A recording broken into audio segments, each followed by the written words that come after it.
Yeah, so you guys censored that as well? So we took a different path than Twitter. I mean, basically the background here is the FBI, I think, basically came to us, some folks on our team, and was like, hey, just so you know, like, you should be on high alert. We thought that there was a lot of Russian propaganda in the 2016 election. We have it on notice that basically there's about to be some kind of dump of that's similar to that. So just be vigilant. This is my second video update for the day, coming to you from Athens, Greece. Let's talk about some news, and let's talk about Meta CEO, founder CEO, Facebook founder CEO Mark Zuckerberg, and his interview on the Joe Rogan Experience, where he threw the FBI under the bus. And even Zero Hedge took note of the fact that Zuckerberg threw the FBI under the bus by pretty much blaming the entire Hunter laptop debacle, the censorship, and the media suppression of the Hunter laptop news story in 2019, blaming it on the FBI. Zero Hedge ran an article with the title, "Election Interference, Zuck Tells Rogan Facebook Censored Hunter Laptop Story After an FBI Request." And then Zero Hedge put out this tweet, quote, "Zuck should probably avoid driving in a convertible in Dallas for a few months."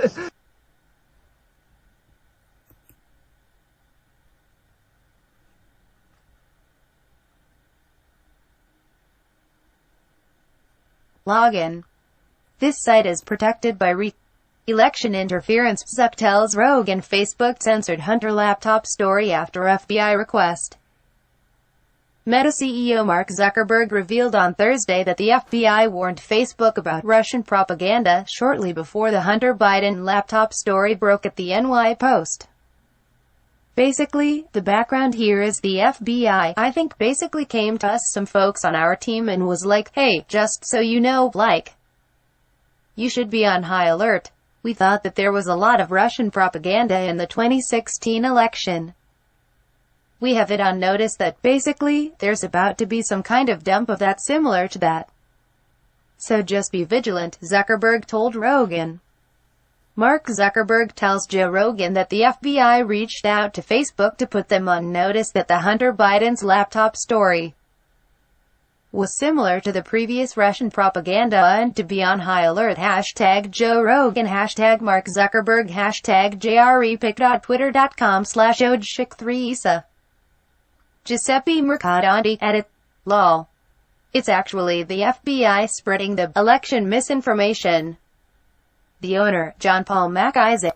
As a reminder, Hunter Biden abandoned his laptop at a Wilmington, Delaware repair shop on April 12, 2019. The owner, John Paul MacIsaac, walked into the Albuquerque FBI office, where he explained what he had, but was rebuffed by the FBI. He was told basically, get lost. This was mid-September 2019. 2 months passed and then, out of the blue, the FBI contacted John Paul MacIsaac. 2 FBI agents from the Wilmington FBI office, Joshua Williams and Mike Gila, came to John Paul's business. He offered immediately to give them the hard drive, no strings attached. Agents Williams and Gila declined to take the device. 8 months later, Isaac provided a copy to then-President Donald Trump's lawyer Rudy Giuliani, who provided a copy of the hard drive to the Post. Back to Rogan, Zuckerberg expressed regret about suppressing a story that turned out to be the truth. Yeah? I mean, it sucks, he said, before defending the platform for letting others share the NY Post story, unlike Twitter. Then they raid the previous president's home to find a crime that they can use to keep him from running again. The Columbia Bugle, United States, at Columbia Bugle, August 25, 2022. It's probably also the case of armchair quarterbacking, right? Replied Rogan, adding, or at least Monday morning quarterbacking, because in the moment, you had reason to believe based on the FBI talking to you that it wasn't real and that there was going to be some propaganda. So what do you do? Rogan said. And then, if you just let it get out there, and what if it changes the election and it turns out to be bulls? That's a real problem. And I would imagine that those kinds of decisions are the most difficult. HT Fox News. Wait till you hear what the whistleblowers have to say about this. It's gonna make J6 look like a game of hopscotch. Matt Gaetz. Reminder, Big Tech effectively acts as a DNC PR operation. Pic.Twitter. Logan Hall at The FBI lied on FISA warrants to spy on Donald Trump in 2016. They fabricated the Russia hoax. They worked with Facebook and probably Twitter to censor a damaging true story about his opponent in 2020 while they had the laptop the whole time. And they raided his home in 2022. In a letter from Sen. Ron Johnson, RY, to Inspector General Michael Horowitz this week, Johnson revealed that an FBI whistleblower claims that agency leadership gave orders not to investigate the laptop. Allegations provided to my office appear to indicate that there was a scheme in place among certain FBI officials to undermine derogatory information connected to Hunter Biden by falsely suggesting it was disinformation, wrote Sen. Grassley in a separate letter to FBI Director Christoforou. Talk about running cover. Zuck should probably avoid driving in a convertible in Dallas for a few months. Zero Hedge at 0H Edge, August 25, 2022. And then Zero Hedge put out this tweet, quote, Zuck should probably avoid driving in a convertible in Dallas for a few months because everyone understands what Zuck was doing. Basically, it's cool now, it's accepted now to diss the FBI, given what has happened at Mar-a-Lago and all of these things. It's become kind of mainstream to look at the FBI in an unfavorable light. And Zuckerberg, he's grabbed hold of this, and he understands this, and that is why he went on the Joe Rogan Experience and kind of portrayed the entire events in 2019 with this laptop as something that the FBI is at fault for and not Facebook. And Zuckerberg told Rogan that the FBI came knocking on Facebook's door, and they wanted to speak to some executives at Facebook, and they brought with them a warning. And they said, be on the lookout for Russian disinformation. You know, we're warning you guys to take the appropriate measures because we're hearing chatter that Russia's about to drop some sort of misinformation campaign on the interwebs. And Zuck told Rogan that, you know, we followed protocol and we took these warnings from the FBI seriously because when the FBI comes knocking on your door, you take their warning seriously. And the New York Post ran with the laptop story. And we did not do what Twitter does when this story broke, which is censor it outright. But Facebook, being the good free speech company that we are, that was kind of his tone. Being the free speech company that we are, we just decided to suppress the story and not outright censor it.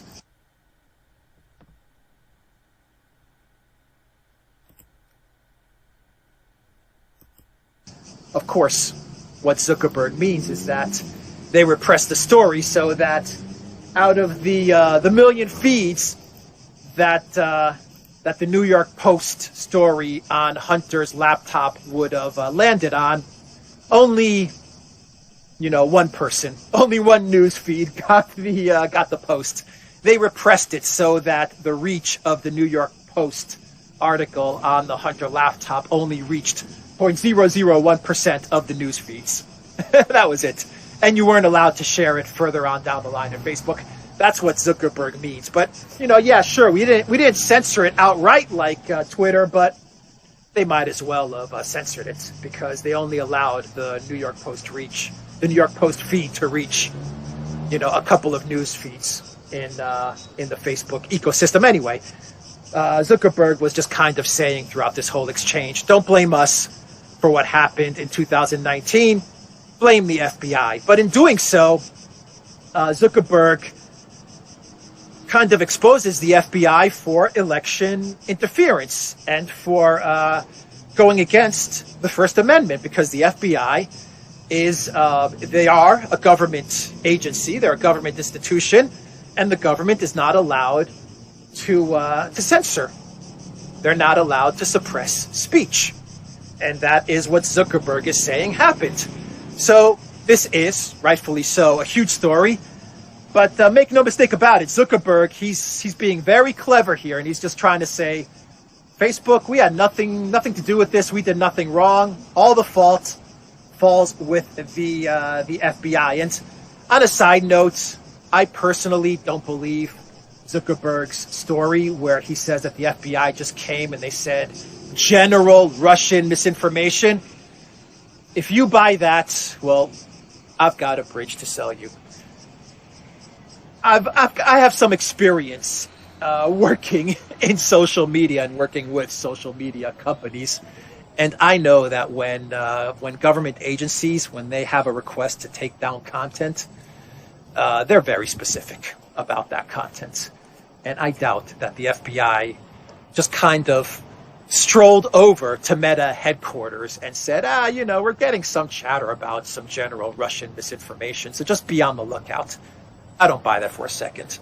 I personally believe that the FBI, they told them exactly what to be on the lookout, exactly what to suppress, and Facebook did it because, well, Facebook works very closely with the surveillance state. They're part of the deep state. We know that from what Edward Snowden put out, and they're going to do what the surveillance state tells them to do. Period. So, this is definitely Zuckerberg trying to deflect blame away from Facebook and throw it all onto the FBI, because at this moment in time, you can get away with that because of what happened at Mar-a-Lago and the Trump the Trump investigation and all of these things. And why is Russian misinformation? Why is that term allowed, by the way? Why is it okay to say Russian misinformation and it's not okay to say stuff like, I don't know, like Wuhan, you know what?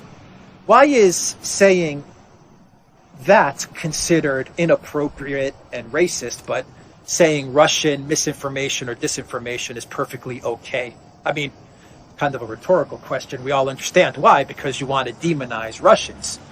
You want to make Russians you want to portray them as subhuman, as people who are lying all the time and misinforming. That's why you want to put Russian misinformation. I understand why they do that. But why is one okay and the other not? Very sinister. Very sinister what they do and the way they use words. But it's absolutely inappropriate and racist to say Russian misinformation. Is racist the right word, or is it bigoted? Is it bigotry? I'm not sure what the right term would be, but we all understand why they do it. But either way, it's not right. How come they just can't say misinformation? They have to put Russian in front. Anyway, I was just thinking about that. And so that is the big story with regards to Zuckerberg and what he said the other day on the Joe Rogan Experience.